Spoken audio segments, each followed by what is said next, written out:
오늘은 이제 돌라, 야일, 그리고 그 다음 나오는 입다, 이렇게 이야기를 전개를 좀 해보려고 합니다. 제가 먼저 한 교회를 좀 보여드릴 텐데요. 얼마 전에 건축된 교회입니다. 경북 경산시 하양읍에 세워진 하양무학로 교회라고 하는 교회인데요. 저 교회입니다. 어떠세요? 예쁘죠? 네, 되게 예쁜 교회입니다. 굉장히 우리나라에서 뭐 최고의 건축가죠. 승유상 씨가 설계한 건데요. 시골에 있는 15평에 세운 교회입니다. 저 교회가 15평짜리고요. 그냥 회갈색 건물고요. 간판도 없는 단층 벽돌 건물입니다. 아직 넘기지 마십시오. 막 넘기면 안 됩니다. 네, 막 넘기세요. 네, 조금만 기다려 주세요. 네, 대형 교회와는 되게 다르게 이게 뭐 분위기나 뭐 풍경을 압도하지도 않습니다. 그리고 저거 교회인가라고 하는 생각도 되고요. 뭐 특별한 첨탑도 보이지 않고요. 뭐 네온 사인도 보이지 않는 그런 교회입니다. 저 교회의 성도는 30명이고요. 시골에 있는 교회라서 더 교회가 부흥할 거라고 생각하지 않아서 50석, 꽉꽉 끼어 앉으면 50석 정도 되는 교회랍니다. 다음 페이지 보여주십시오. 저기 오른쪽에 있는 분이 승효상 씨고요. 왼쪽에 있는 분이 거기 담임 목사님입니다. 두 분이 이제 원래부터 한 3년 전부터 알고 있었답니다.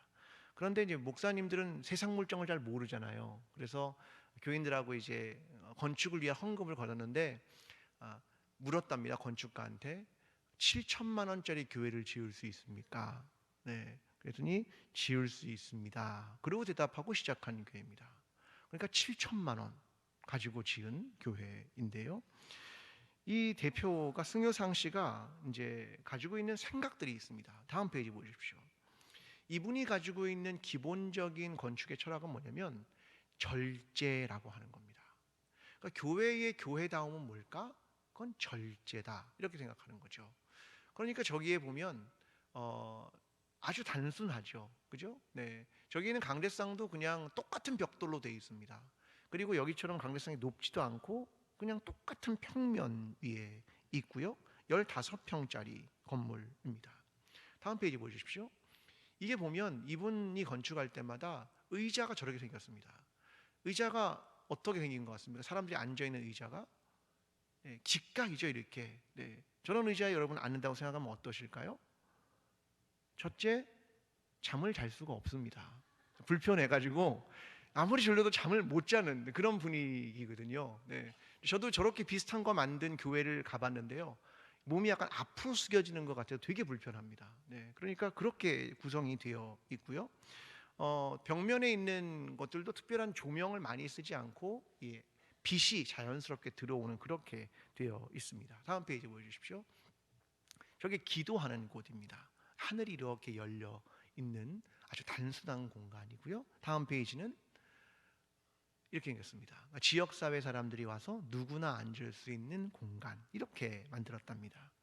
저 사람이 우리나라 최고의 건축가인데 7천만 원으로 본인 재능 기부해서 지었습니다. 근데 결국은 저게 7천만 원으로 어떻게 저런 건물을 짓겠습니까? 대구에 있는 한 벽돌 공장 대표가 벽돌 10만 장을 무상으로 대해서 저걸 건축했고, 더 재미있는 건 인근의 사찰인 경북 영천시 은혜사에서 300만 원을 기부해서 저걸 건축을 했답니다. 그래서 지금은 뭐 빚이 하나도 없답니다. 1원도 빚이 없고, 그렇게 해서 한 2억 정도에 일단은 지었다, 그렇게 얘기를 합니다. 저 건물을 보면 이런 생각이 드는 거죠. 단순함, 그죠? 그다음 비움, 그리고 절제, 이런 것들이 떠오르는 그런 건축물입니다. 오늘 여러분하고 그 이야기를 제가 나누고 싶어서 저 건축을 하나 보여드렸습니다. 여러분, 어떤 글을 쓸 때요, 괄호를 잘 쓰십니다. 괄호 안에 넣는다. 우리가 시험 문제 할 때 괄호 안에 넣는다, 그런 말을 하잖아요. 이 괄호라고 하는 표시는 되게 좋은 겁니다. 왜냐하면 문장을 쓸 때 어떤 맥락하고 관계없이 가로 안에 넣으면 그냥 되거든요. 그렇죠? 이게 되게 좋은 기호입니다, 괄호라고 하는 것이.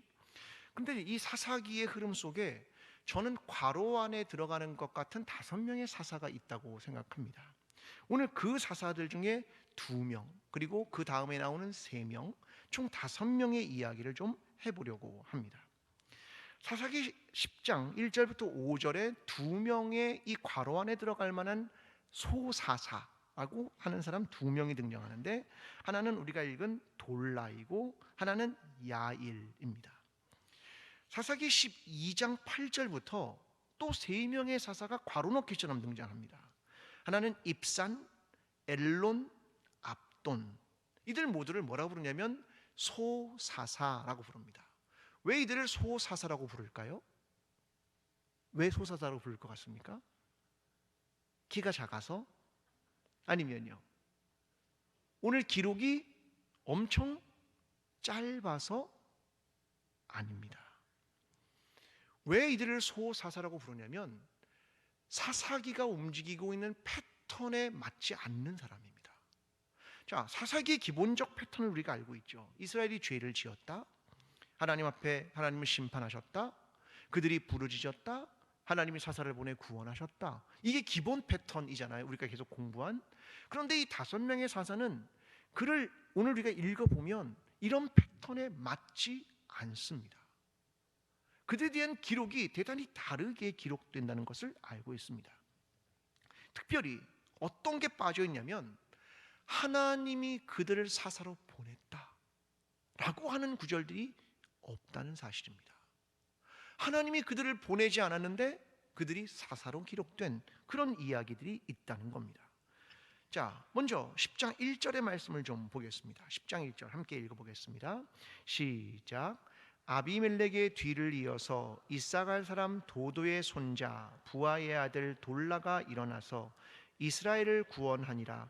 그가 에브라임 산지 3일에 거주하면서. 자, 여기에 보면 하나님이 그를 불렀다 이런 말이 없고 어떻게 표현하냐면 이어서, 누구의 뒤를? 아비멜렉의 뒤를 이어서, 그가 일어나서 이렇게 표현을 합니다. 자, 여기에 보면 원래 패턴을 찾을 수가 없다는 거예요.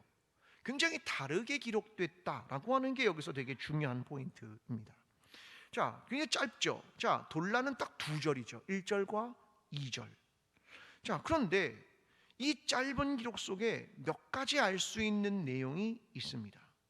자, 이 짧은 기록을 하면 여러분 같으면 뭘 기록하시겠습니까? 어떤 걸 기록할까요? 이 내용을 보면요, 이런 게 기록됐습니다. 누가 할아버지고 아버지인가? 그렇죠? 어디에 거주했는가? 또 하나 2절에 보면 어디에 장사되었는가? 이것이 기록되고 있다는 겁니다. 여기에 보면 아니 조금 더 중요한 거 뭐 없을까? 이게 정말 중요한 건가? 어디 장사되고 할아버지가 아버지가 누구고 어디 살았다, 그게 정말로 중요할까? 이런 질문을 해봐야 한다는 겁니다. 자, 2절 말씀을 좀 읽어볼까요? 2절 말씀 함께 읽습니다. 시작. 이스라엘의 사사가 된 지 23년 만에 죽음에 3일에 장사되었더라. 자, 예를 들면 다른 사사들의 마지막은요 이렇게 기록되지 않습니다. 어디에 언제 어디서 장사되었다 이렇게 기록하지 않아요. 예를 들어볼까요? 드보라의 경우를 보겠습니다. 자, 5장 31절로 갑니다. 자, 드보라 비교해 보겠습니다. 5장 31절 드보라의 마지막 이야기입니다. 자, 사사기 5장 31절 함께 읽어보겠습니다. 시작. 여호와여, 주의 원수들은 다 이와 같이 망하게 하시고 주의 사랑하는 자들은 해가 힘있게 도둠 같게 하시옵소서 하니라. 그 땅이 40년 동안 평온하였더라. 아멘. 이러고 드보라가 끝납니다. 그럼 드보라가 마지막 어디서 장사되었는데요? 없어요. 그런 말은 기록되지 않습니다. 그냥 그 땅이 40년 동안 평온하였더라. 그리고 사사의 이야기가 정리가 된단 말입니다. 저는 오늘 최응종 목사님 기념관 개관식에 다녀왔습니다. 오늘 개관을 했습니다. 여러분 그 배우지 선교 기념관 아시죠? 양림동에 있는 그 바로 옆에 그걸 건축을 했습니다.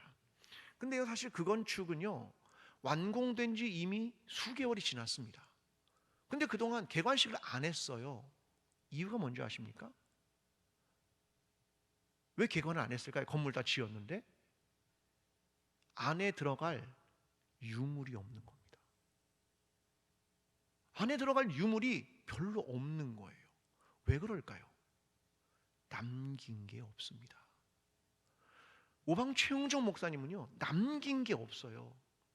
유물로 드러낼 만한 게 없어요. 왜요? 다 버리는 삶을 살았잖아요.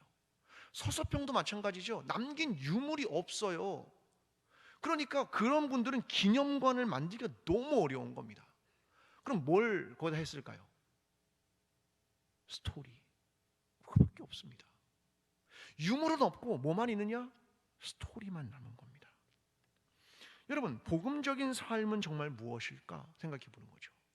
어쩌면 지금 오방최용종 목사님이 살아있다면 저 기념관 만드는 것에 대해서 하지 마, 그럴 수도 있습니다. 남기는 걸 원하지 않았거든요. 후대인 우리가 그분을 기억하기 위해 만드는 것 아닐까라고 저는 생각해 봤습니다. 여러분, 모세가 마지막 느보산에 올라갔습니다. 하나님이 이스라엘에게 허락하신 땅을 봤어요. 그리고 그의 무덤이 어디입니까? 무덤이요? 모릅니다.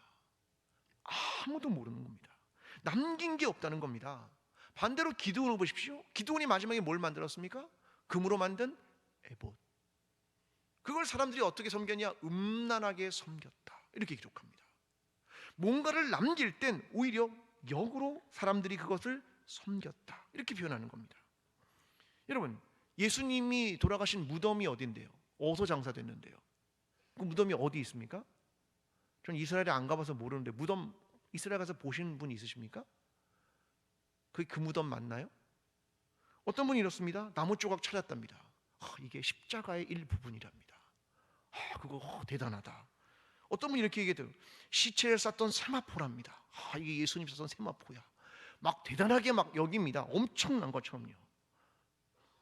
예수님이 남겼을까요? 사람들이 남기면 그렇게 대할 줄 아셨을 겁니다.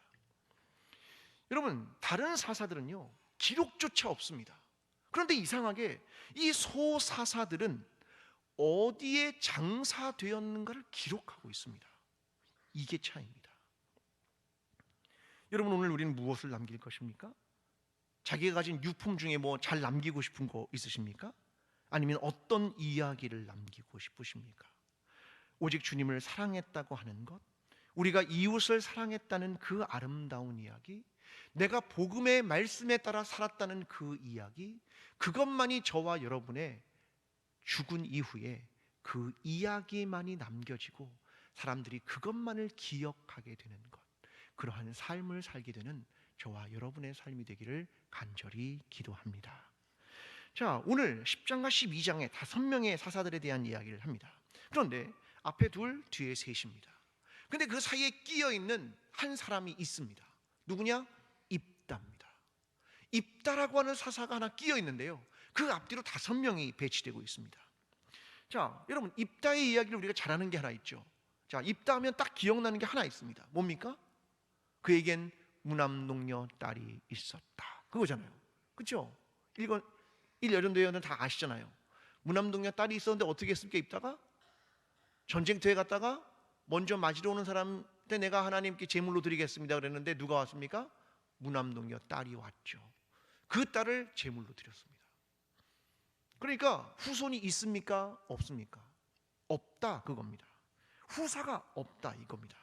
자, 오늘 보면 3절로 갑니다. 10장 3절. 자, 후손이 있는지 없는지 한번 보겠습니다. 3절부터 5절. 자, 3절 제가, 여러분 4절, 5절 함께 읽습니다. 그 후에 길르앗 사람 야일이 일어나서 22년 동안 이스라엘의 사사가 되니라.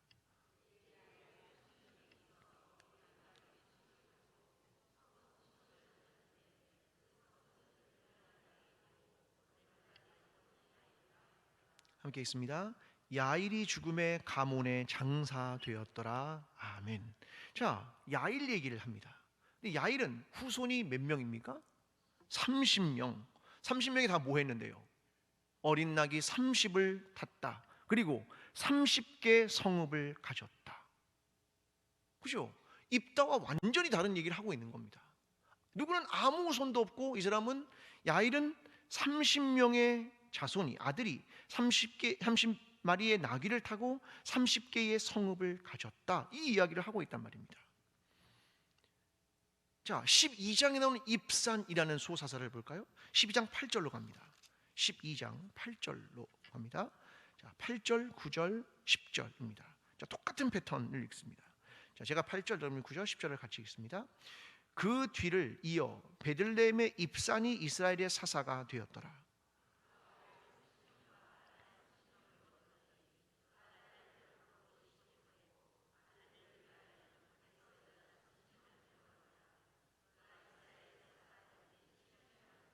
함께 읽습니다. 입산이 죽음의 베들레헴의 장사 되었더라. 자, 이번에는 입산입니다. 자, 몇 명입니까? 아들이 30명, 딸이 30명. 그런데 어떻게 결혼시켰는데요? 딸을 어떻게 했는데요?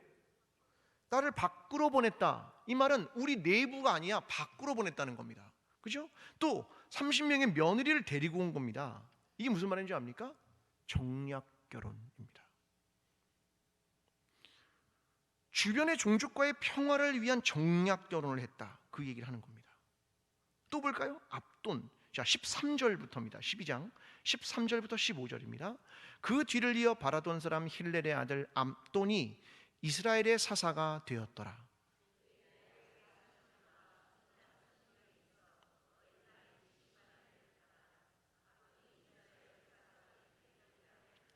바라돈 사람 힐렐의 아들 압돈이 죽음에 에브라임 땅 아말렉 사람의 산지 바라돈에 장사되었더라. 아멘. 자, 이번엔 압돈입니다. 자, 이게 몇 명 있었습니까? 아들 40, 손자 30, 어린 나귀 70. 뭐 얘기하는 것 같습니까? 세습입니다. 세습.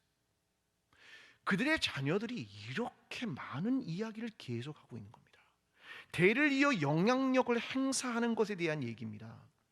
여러분, 시대마다 자기가 해야 할 하나님의 소명이 있는 겁니다. 그 소명은 나에게 개인적으로 온 소명입니다. 그런데 이들을 보니까 모두 아들, 손자 다 나귀 태워서 성읍 다스리고 그런 일을 행하고 있다, 이렇게 얘기하는 겁니다. 이러면 예레미야 31장에 보면 하나의 속담이 등장합니다. 자, 제가 한번 읽어보겠습니다. 29절부터인데요. 그때에 그들이 말하기를 다시는 아버지가 신 포도주를 먹었으므로 아들의 이가 시다 하지 아니하겠고 신 포도주를 먹는 자마다 그의 이가 신 것과 같이 누구나 자기의 죄악으로 말미암아 죽으리라. 이게 무슨 말입니까? 이스라엘에 속담이 있다는 겁니다. 아버지가 신 포도주를 먹었는데 누가 이가 시다고요? 아들이 시다. 여러분, 아버지가 신 포도주를 먹었는데 포도를 먹었는데 아들의 이가 십니까? 어떻습니까? 해보셨나요? 아버지가 신 거 먹으니까 내 이가 셔 이러셨나요? 말도 안 되는 얘기죠. 이런 속담을 다시는 못 쓴다 얘기하는 겁니다. 다시는 쓰지 마라. 그들은 모두 자기의 죄악으로 말미암아 죽을 것이다. 그 사람의 문제는 그 사람의 문제야. 지금 이거 얘기를 하고 있는 그 부분입니다. 우리는 뭔가 자녀에게 전가하는 것들이 있죠. 유산, 그죠? 자녀들은 그런 걸 받는 순간 어떻게 느낍니까? 아, 노력하지 않아도 얻는 게 있는 거구나. 이거 대물림하는 거구나. 이게 생각하는 겁니다. 오늘 한국 사회의 문제가 다 이런 거 아닙니까? 아버지가, 어머니가 뭔가가 힘이 있으면 그걸 젊은 사람들이 물려받는다고 생각하는 겁니다. 그러니까 젊은 사람들 생각하기엔 희망이 없구나, 이렇게 생각하는 겁니다. 그래서 그들이 말하는 게 이런 거잖아요. 이 생망, 이번 생에는 망했다. 그럼 어떻게 해? 다음 생에 잘해봐야지. 그 생각하는 거죠. 여러분, 우리가 정말 자녀들에게 물려줘야 할 게 뭡니까? 신앙 아니겠습니까? 하나님 나라의 가치관 아닙니까? 정직이라는 가치 아닌가요? 사랑이라는 마음 아닙니까? 다른 사람을 긍휼히 여길 줄 아는 마음 아닙니까? 우리의 인생은 하나님의 경륜 안에 있다고 하는 이 믿음 아닙니까? 이들은요, 이걸 실패하고 있었습니다. 오늘 저와 여러분이 우리의 자녀들에게 정말 무엇을 물려줘야 할 것인가, 이것을 깊이 있게 고민하며 우리의 자녀들에게 하나님에 대한 믿음과 신앙을 물려주는 저와 여러분의 삶이 되기를 간절히 기도합니다. 자, 왕조에 비슷한 패턴이 하나 있는데요. 자, 보겠습니다. 자, 다시 사사기 10장으로 갑니다. 자, 이걸 잘 이제 봐야 됩니다. 자, 10장 다시 1절과 2절을 이번엔 제가 그냥 읽어보겠습니다.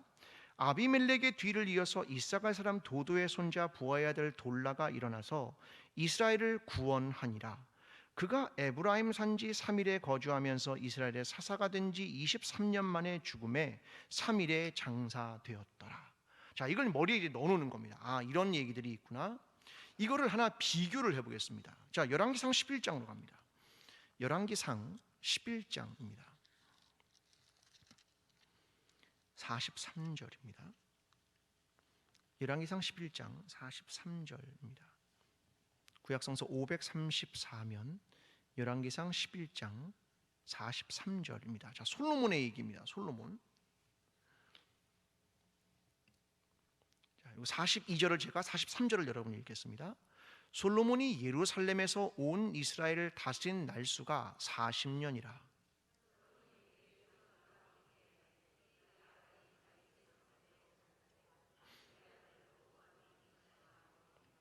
아멘. 아까 읽은 본문하고 비슷합니까? 안 비슷합니까? 되게 흡사하지 않습니까? 굉장히 흡사합니다. 열왕기상 16장 6절엔 바하사 왕에 대한 이야기 나옵니다. 바하사가 그의 조상과 함께 자매 디르사의 장사되고 그의 아들 엘라가 대신하여 왕이 되니라. 열왕기상 16장 28절에 오므리 얘기 나옵니다. 오므리가 그의 조상들과 함께 자매 사마리아에 장사되고 그의 아들 아합이 대신하여 왕이 되니라. 여러분, 지금 이 사사기의 기록과 열왕기의 기록이 대단히 흡사합니다. 이게 뭐냐면 왕의 죽음에 대한 패턴에 대한 기록이란 말입니다. 자, 생각을 해보십시오. 사사에 많은 이야기가 있는데 그 이야기 중에 정말 이 짧은 구절이면 어떤 내용을 기록해야 하는가라는 거죠. 사사들은 이렇게 이야기했습니다. 이스라엘을 구원하니라. 그 짝 짧은 그 문장 하나가 있습니다. 이 구절을 이렇게 바꾸면 왕하고 똑같아집니다. 이스라엘을 통치하였고. 이게요, 이스라엘을 구원하니라와 이스라엘을 통치하였다는 이 말을 단어만 바꾸면 사실은 똑같은 패턴의 이야기를 하게 된다는 겁니다. 원래 구원한다는 말은 군사적 행동을 의미하는 말입니다. 근데 이 사사들의 이야기 속엔 어떤 그런 이야기들이 존재하지 않는다는 겁니다. 어떤 학자는 이렇게 말합니다. 아비멜렉 이후에, 아비멜렉은 처음으로 왕이라는 단어를 쓴 사람이란 말이죠. 그런데 이 사람 이후에 사사들이 왕이라는 용어를 쓰기가 불편해진 겁니다. 그래서 사사라는 이름을 쓴 거 아니냐. 여러분, 다른 사사들 모두가요, 아비멜렉의 뒤를 이어서 도도의 손자 부하의 아들 돌라, 그는 끊임없이 계보를 이야기하고 있습니다. 마치 왕처럼 말입니다. 오늘 본문에 3절부터 5절의 야일의 이야기도 다르지 않습니다. 여기에 보면 낙이 30을 탔다 이런 말이 있습니다. 여러분, 낙이라는 이 말은 짐승을 가리키는 단순한 말이 아니라 타는 것이라는 걸 의미하는 말입니다. 탔다. 자, 오늘날 말이 이런 거죠. 차를 탔다, 가마를 탔다, 이런 의미를 담고 있는 겁니다. 야일은 결국 자기 아들 30명에게의 영향력을 나누어 주는 겁니다. 자, 우리의 머릿속에 최초의 주제를 잘 생각해야 됩니다. 구원자냐? 왕이냐? 도대체 사사들이 가지고 있는 관심이 무엇이냐라고 하는 겁니다. 오늘 혹시 우리는 우리 자신의 왕으로, 우리의 가정의 왕으로, 직장에서 왕으로, 교회에서 왕이 되고자 하는 것은 아닙니까? 예수 그리스도가 가르치는 복음이 과연 무엇입니까? 인자가 온 것은 섬김을 받으려 함이 아니라 도리어 섬기려 하고 자기 목숨을 많은 사람의 대속물로 주려 함이니라. 이것이 기독교가 가진 정신 아니겠습니까? 이 예수의 정신, 이것이 우리가 놓치지 말아야 할 중요한 가치라는 것들을 기억하며 이 예수 그리스도의 십자가와 자기 비움, 이것을 간직하며 살아가는 저와 여러분의 삶이 되기를 간절히 기도합니다. 자, 오늘 본문으로 다시 돌아갑니다. 자, 이제 6절로 갑니다. 자, 6절 말씀 함께 읽어보겠습니다. 시작. 이스라엘 자손이 다시 여호와의 목전에 악을 행하여 바알들과 아스타롯과 아람의 신들과 시돈의 신들과 모압의 신들과 암몬 자손의 신들과 블레셋 사람의 신들을 섬기고 여호와를 버리고 그를 섬기지 아니하므로. 자, 다시 이 이야기를 읽는 순간 본래 패턴으로 돌아왔구나를 생각하게 됩니다. 죄를 지었구나, 이제 원래 다시 사사기 패턴으로 왔네, 이걸 딱 떠오르게 됩니다. 자, 그러면서 7절과 8절에 보면 하나님이 이제 그들을 팝니다. 블레셋 사람과 암몬 사람의 손에 팔아서 18년 동안 억압을 당하게 됩니다. 그들은 정치적으로 자유를 잃게 되고 나라를 잃어버리게 되죠. 그런데요, 우리가 방금 읽은 6절을 읽으니까 여태까지 그냥 나라를 잃은 단순한 것과 달리 바알과 아스타롯과 아람의 신들과 시돈의 신들과 모압의 신들과 암몬의 신들과 블레셋 사람의 신들을 섬기는 것의 배교가 보다 본격적으로 진행됐다는 것을 알 수 있습니다. 오늘도 우리의 살아가면서 섬기는 신이 있죠. 뭡니까? 현대의 신은 뭡니까? 돈이죠. 돈. 배금주의입니다. 여러분, 오늘날 교회도 그리스도인들도 여전히 주의해야 할 이것입니다. 그런데요, 그들이 똑같이 패턴으로 돌아갑니다. 그래서 10절에 보면 이렇게 말합니다. 함께 10절을 읽습니다. 시작. 이스라엘 자손이 여호와께 부르짖어 이르되 우리가 우리 하나님을 버리고 바알들을 섬김으로 주께 범죄하였나이다 하니. 자, 이제 또 한번 패턴으로 왔습니다. 하나님께 한번 얻어맞고 혼나니까 하나님께 부르짖었다라고 하는 패턴으로 돌아왔습니다. 그런데 문제는 그 다음입니다.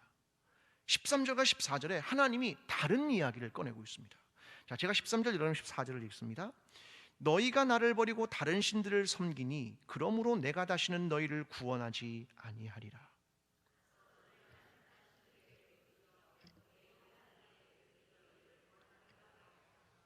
아멘.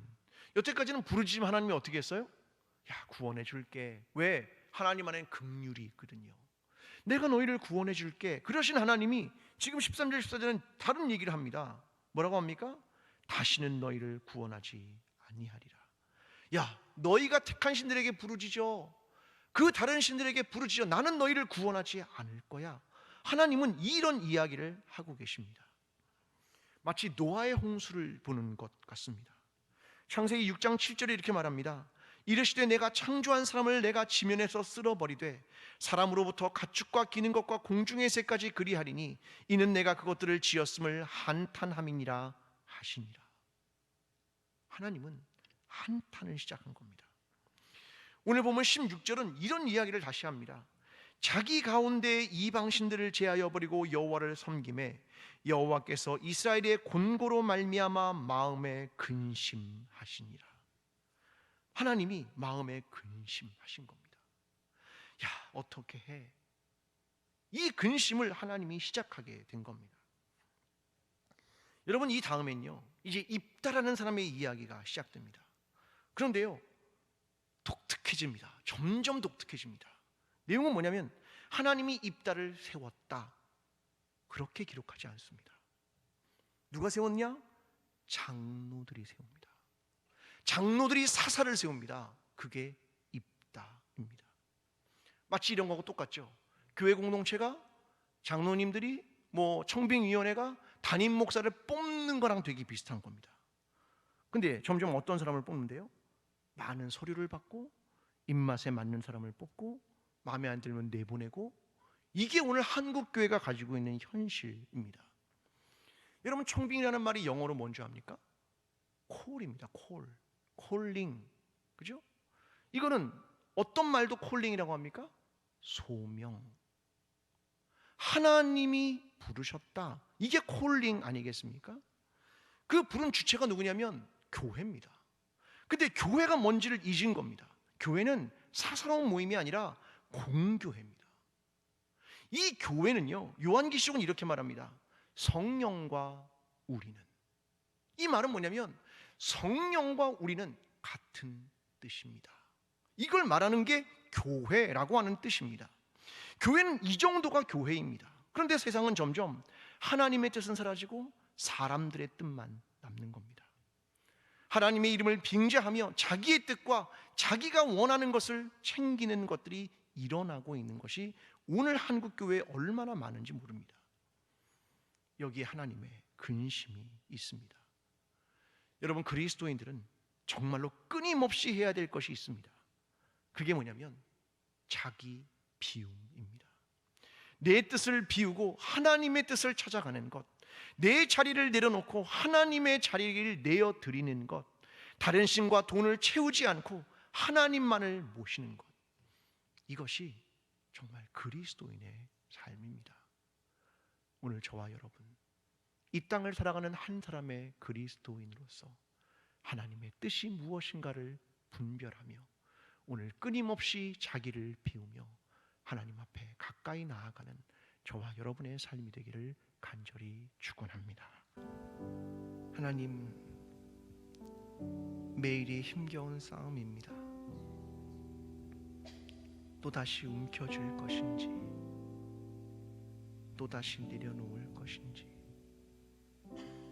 다시 채울 것인지, 다시 비울 것인지, 하나님의 뜻이 오른편에 있는지 하나님의 뜻이 왼편에 있는지, 하나님 그때마다 우리와 함께 해주셔서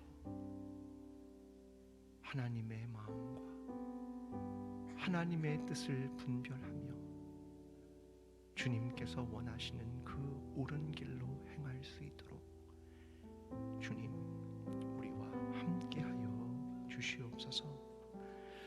그리고 어려움을 당한 선교사님과 선교회와 교회와 유가족들과 함께하여 주시옵소서.